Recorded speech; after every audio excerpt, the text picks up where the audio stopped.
السلام علیکم معزز ناظرین، پیارے دوستوں، بہنوں، بھائیوں اور بزرگوں، میں حافظ عبد النواز ایڈوکیٹ آپ کو اپنے اسلامی چینل کے اندر خوش آمدید کہتا ہوں، اور ہر روز کی طرح آج بھی ہم انشاءاللہ تیسرا پارہ سورہ آل عمران آیت نمبر 83 تا 90 کی تلاوت، ترجمہ اور تفسیر پڑھنے کے شرف حاصل کریں گے۔ تلاوت شروع کرنے سے پہلے ہم درود شریف پڑھتے ہیں، آپ بھی میرے ساتھ پڑھیں۔ اللهم صل على محمد وعلى آل محمد كما صليت على إبراهيم وعلى آل إبراهيم إنك حميد مجيد. اللهم بارك على محمد وعلى آل محمد كما باركت على إبراهيم وعلى آل إبراهيم إنك حميد مجيد. أما بعد فأعوذ بالله من الشيطان الرجيم. بسم الله الرحمن الرحيم. قل آمنا بالله وما أنزل علينا وما أنزل على إبراهيم وإسماعيل وإسحاق ويعقوب والأسباط وما أوتي موسى وعيسى والنبيون من ربهم لا نفرق بين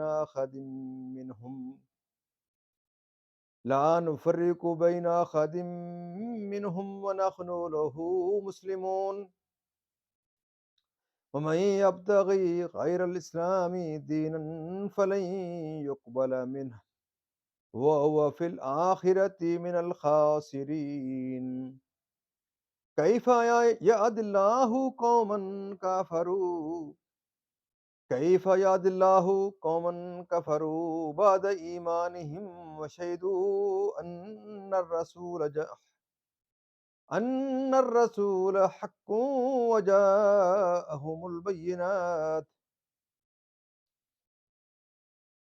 والله لا يهدي القوم الظالمين.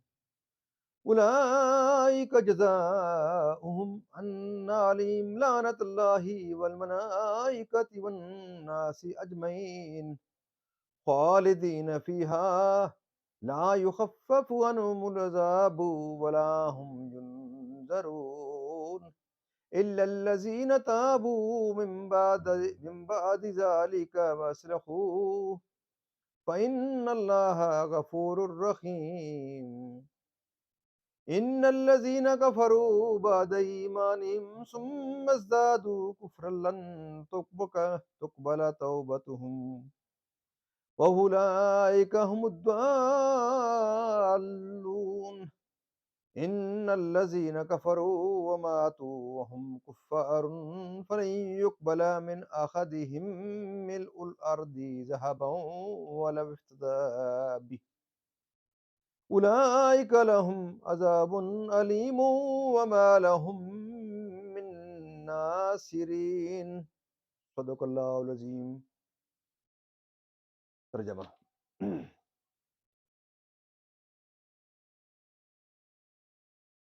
یوں کہو کہ ہم ایمان لائے اللہ پر اور اس پر جو ہماری طرف اترا، اور جو اترا ابراہیم اور اسماعیل اور اسحاق اور یعقوب اور ان کے بیٹوں پر، اور جو کچھ ملا موسیٰ اور عیسیٰ اور انبیاء کو ان کے رب سے،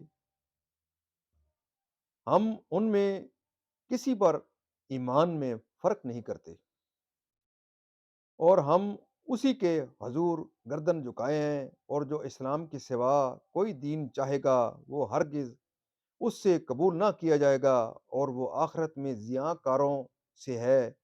کیوں کر اللہ ایسی قوم کی ہدایت چاہے جو ایمان لا کر کافر ہو گئے اور گواہی دے چکے تھے کہ رسول سچا ہے، اور انہیں کھلی نشانیاں آ چکی تھیں، اور اللہ ظالموں کو ہدایت نہیں کرتا.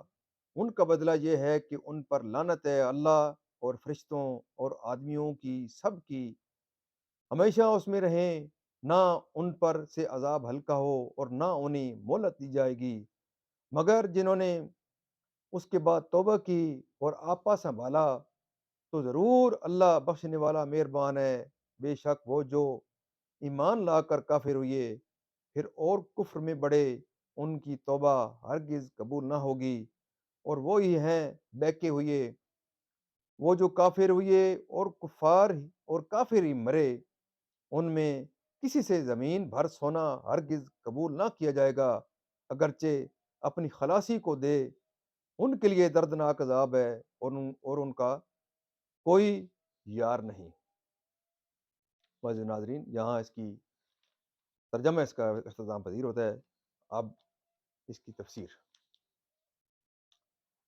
بعد عہد لیے جانے کے اور دلائل واضح ہونے کے باوجود ملائکہ اور انسان و جنات دلائل میں نظر کر کے اور انصاف اختیار کر کے، اور یہ اطاعت ان کو فائدہ دیتی اور نفع پہنچاتی ہے کسی خوف سے یا عذاب کے دیکھ لینے سے، جیسا کہ کافر عند الموت وقت یاس ایمان لاتا ہے، یہ ایمان اس کو قیامت میں نفع نہ دے گا، جیسا کہ یہود و نصارہ نے کیا کہ بعض پر ایمان لائے، بعض کے منکر ہو گئے۔ شان نزول: حضرت ابن عباس رضی اللہ تعالیٰ عنہما نے فرمایا کہ یہ آیت یہود و نصارہ کے حق میں نازل ہوئی کہ یہود حضور کی بعثت سے قبل آپ کے وسیلہ سے دعائیں کرتے تھے، اور آپ کی نبوت کے مکر تھے، اور آپ کی تشریف آوری کا انتظار کرتے تھے۔ جب حضور کی تشریف آوری ہوئی تو حسداً آپ کا انکار کرنے لگے اور کافر ہو گئے۔ معنی یہ ہے کہ اللہ تعالیٰ ایسی قوم کو کیسے توفیق ایمان دے کہ جو جان پہچان کر اور مان کر منکر ہو گئی، یعنی سید انبیاء محمد مصطفیٰ صلی اللہ علیہ وسلم، اور وہ روشن معجزات دیکھ چکے تھے اور کفر سے باز آئے۔ شان نزول: حارث ابن سوید انصاری کو کفار کے ساتھ جا ملنے کے بعد ندامت ہوئی، تو انہوں نے اپنی قوم کے پاس پیام بھیجا کہ رسول کریم صلی اللہ علیہ وسلم سے دریافت کریں کہ کیا میری توبہ قبول ہو سکتی ہے۔ ان کے حق میں یہ آیت نازل ہوئی۔ تب وہ مدینہ منورہ میں تائب ہو کر حاضر ہوئے، اور سید عالم صلی اللہ علیہ وسلم نے ان کی توبہ قبول فرمائی۔ شان نزول: یہ آیت یہود کے حق میں نازل ہوئی جنہوں نے حضرت موسیٰ علیہ السلام پر ایمان لانے کے بعد حضرت عیسیٰ علیہ السلام اور انجیل کے ساتھ کفر کیا، پھر کفر میں اور بڑے، اور سید انبیاء محمد مصطفیٰ صلی اللہ علیہ وسلم اور قرآن کے ساتھ کفر کیا۔ اور ایک قول یہ ہے کہ یہ آیت یہود و نصارہ کے حق میں نازل ہوئی جو سید عالم صلی اللہ علیہ وسلم کی بعثت سے قبل تو اپنی کتابوں میں آپ کی نعت و صفت دے کر آپ پر ایمان رکھتے تھے، اور آپ کے ظہور کے بعد کافر ہو گئے، اور پھر کفر میں اور شدید ہو گئے۔ اس حال میں یا وقت موت یا اگر وہ کفر پر مرے۔